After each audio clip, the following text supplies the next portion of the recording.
Namayagpag noon ng Honda Jazz pagdating sa mga small hatchback category, kaya nga lang na-phase out ito. After noon, nakita kong pumalit dito at napakaraming tumangkilik at enthusiast sa itong Honda Brio. At ngayon, may 2024 na. Silipin natin yung specs and features niya ngayong araw. Tara!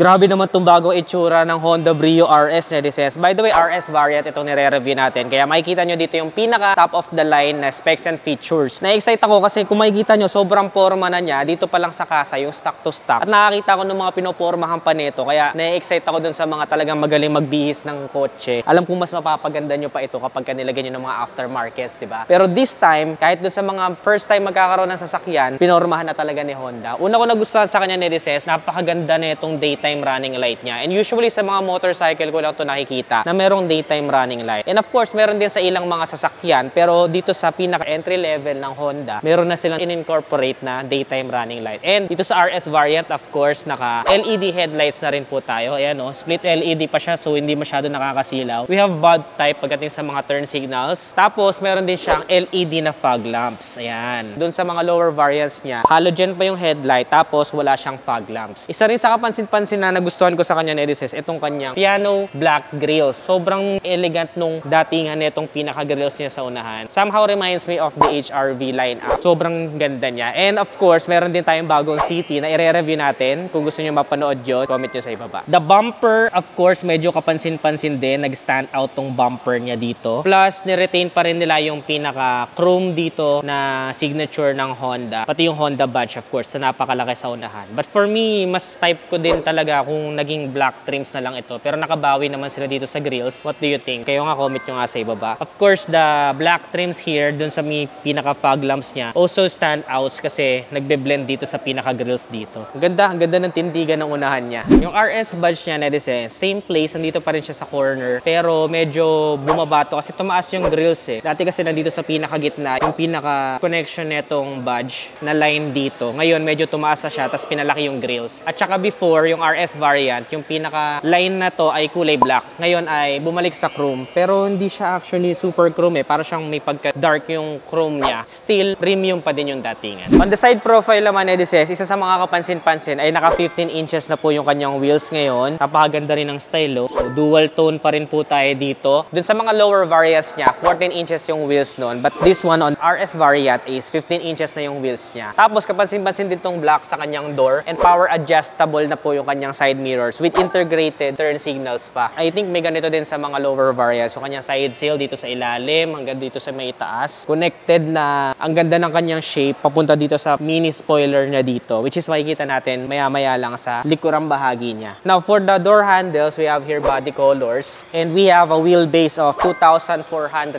millimeters. At sa bigat naman ay 995 kilograms po ang sasakyan na ito. One thing also na sobrang premium sa kanya is yung kanyang black roof. So, naka-black top na rin po tayo para dito sa RS variant. At talaga nag-stand out siya dun sa black roof na yun. Bagay na bagay sa Brio. What do you think? Dito naman sa likurang bahagi niya, netizens, isa sa mga syempre nagpa-astig sa kanya is yung kanyang rear spoiler na merong high-mounted LED stop lamp dito and yung kanyang RS bumper dito sa pinaka-ilalim. The RS badge is here. Tapos may iVTEC din tayo na 3D emblem dito. On the badge, of course, hindi mawawala. Pride of ownership and then yung Brio natin na badge. Sa may bandang likuran, netizens, ang napapansin ko, dito mas kitang-kita yung parang round shape niya. Pero of course, dahil binasag ito ng spoiler na parang talagang pagka umaandar ka, dumudulas lang yung hangin, no? So, napakaganda niya. And of course, hindi lang siya aesthetic-wise pleasing, kundi may performance din. At malalaman natin mamaya yung kanyang engine specifications. So, medyo kailangan gamitan mo ng konting force dahil medyo may kabigatan ng konti. Pero assisted naman siya kung makita nyo. Ayan, no? So, it stay in place. At meron tayo dito 258 liters na storage. So, kung mga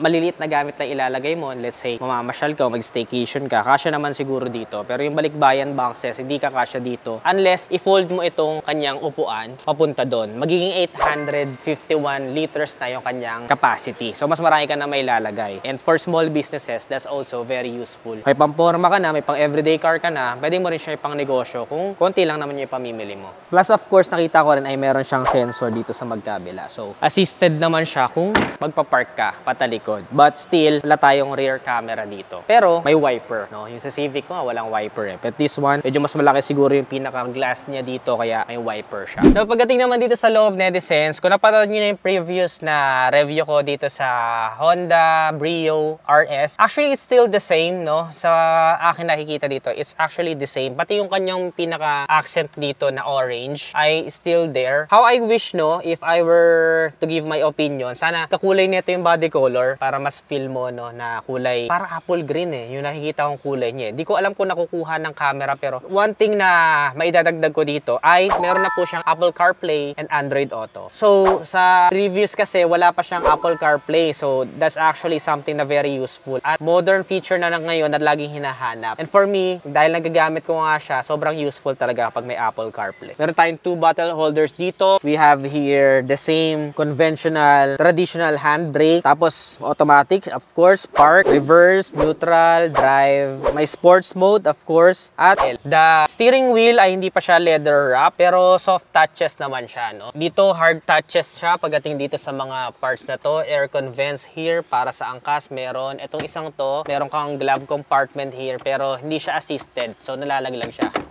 Ayun, no? So, wala din tayong ganong space dito pero may, I think this one is a cubby hold. Pagka may cellphone ka, pwede mo ilagay dito. And of course, may pencil holders sa magkabilang doors. May bottle holders din. Either doors meron. At saka 4 speakers all around, pati sa likod. Tas may 2 tweeters. The space is really good actually. Hindi pa siya power seats, no? So, manual adjustment pa rin tayo dito. Tingnan mo, nakakatuwa yung bukasan niya ng gas niya. This is, nandito. Akala ko matatapakan ko eh. Pag inangat mo to, papagas ka, bubukas na yung gas tank niya. Ayun, no? Galing, di ba? May salamin naman para sa atin at sa ating passenger. At wala din po siyang ilaw. Pero meron tayo adjusting rear view mirror at nandito naman yung pinaka-ilaw niya. Actually, may lalagyan din dito. Parang pwede din maglagay dito ng coins. Ang adjustment na kanyang steering wheel ay natitilt siya, pero hindi siya telescopic. Meron tayo ditong 7-inch capacitive touchscreen audio. 2 airbags, of course, for our safety. May security alarm. May seatbelt reminder. G-Con body structure. 3-point ELR seatbelts. Meron din siyang ABS. Meron din siyang Bluetooth, USB port, at saka smartphone mirroring. Now, for the seat, hindi pa po siya leather, pero maganda to. Kagaya ngayon na tag-init, madali lang siyang lumamig. Hindi siya basta nag-absorb ng init. Pencil holders here, bottle holders dito, pero medyo maliit lang siya. So, maliliit lang din na bottle holders yung mailalagay ninyo. Naka-fix na rin yung pinaka-handles niya dito. Hindi siya yung natutupi. Pero spacious naman siya, no? Para sa akin, kasi 5'4" in height lang ako. But I think taller passengers, medyo kakasya pa naman. But don't expect na sobrang laki. Kasi maliit lang din naman ang sasakyan na to. Pero kasya pa din. Kahit siguro magtatlo kayo dito sa likuran, kasyang-kasya. Kasi maliit lang yung center tunnel niya. So tatlo lang yung pinaka-handle niya, yung pinaka-driver, walang handle. But meron namang armrest dito. Center armrest, wala din po. Tingnan naman natin, let's pop the hood. All good in the hood. Pop the hood.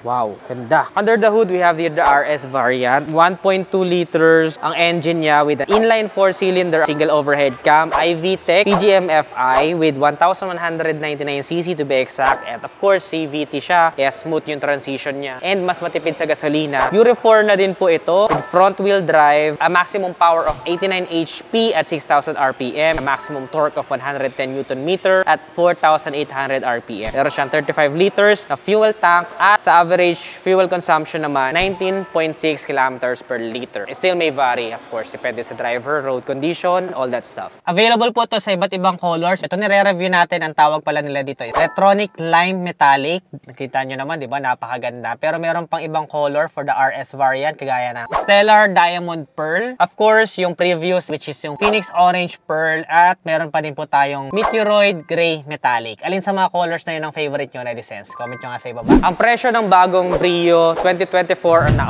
RS netizens ay 863,000 pesos. Kung gusto naman mag-installment, down payment ka lang ng 64,000, then magmamatli ka for 5 years ng 18,930 pesos. Currently ay available po ito dito sa Honda Cars Carmona. Hanapin nyo lang po si Brian Sanchez or pwede nyo siyang i-PM dito sa kanyang Facebook page kung meron kayong inquiries about dito sa bagong Brio. Para sa inyo netizens, gusto nyo ba ang bagong Brio na 2024 variant? For me, sobrang ganda ng forma niya and nagustuhan ko tong bagong yung color, napaka-vibrant niya. Nakaka-good vibes agad pag nakita mo pa lang. Before kasi nagustuhan ko yung yellow, so itong green nila ay mas nag-stand out for me. And halatang-halata na newest model yung dinadrive mo. Kung ito yung kukunin mong color. Ano pa yung mga ibang sasakyan na gusto nyo mapanood next vlog? Comment your suggestions below. Kung nagustuhan nyo to, don't forget to give this video a thumbs up, subscribe. Again, this is Nea Adriano. Always keep it cool and ride safe always.